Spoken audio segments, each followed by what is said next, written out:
Hello, কেমন আছেন আপনারা? আজকে আমার কিছু কমলা আর মাল্টার চারা এসেছে সুদূর নীলফামারী থেকে। এখানে আপনারা দেখতে পাচ্ছেন পাকিস্তানি টু কমলা। এই কমলাটা অনেক মধু স্বাদের হয়, অনেক মিষ্টি স্বাদের হয়, প্রচুর রস থাকে। এখানে আরেকটা পাকিস্তানি টু কমলা। আমি এই কমলাটা খেয়ে অভিভূত হয়ে গিয়েছিলাম যখন আমি মাদার ট্রি থেকে কমলা চেক করেছিলাম। এখানে কিছু আপনারা মালটা চারা দেখবেন, এটা FR1 মালটা। এটা টক মিষ্টি স্বাদের হয়, প্রচুর রস হয় এবং খেতে ভালো লাগে। এরপরে আপনারা দেখতে পাচ্ছেন একটা ইয়েলো টু মালটা। এই মালটাটার স্বাদ অসাধারণ, প্রচুর মিষ্টি এবং প্রচুর রস হয়।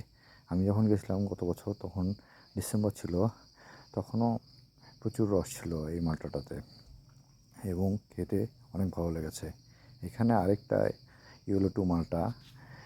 আমি যতদূর জানি ইয়েলো ওয়ানের থেকে ইয়েলো টু স্বাদটা অনেক ভালো হয়। ইয়েলো ওয়ানটা টক মিষ্টি হয়, কিন্তু ইয়েলো টুটা মিষ্টি হয় এবং প্রত্যেকটা একদম হলুদ হয়ে যায় যখন ম্যাচিউর হয়ে যায়, পেকে যায়। আর এর রস অনেক অনেক হয়, এই মালটাটার রস। ভালো থাকবেন।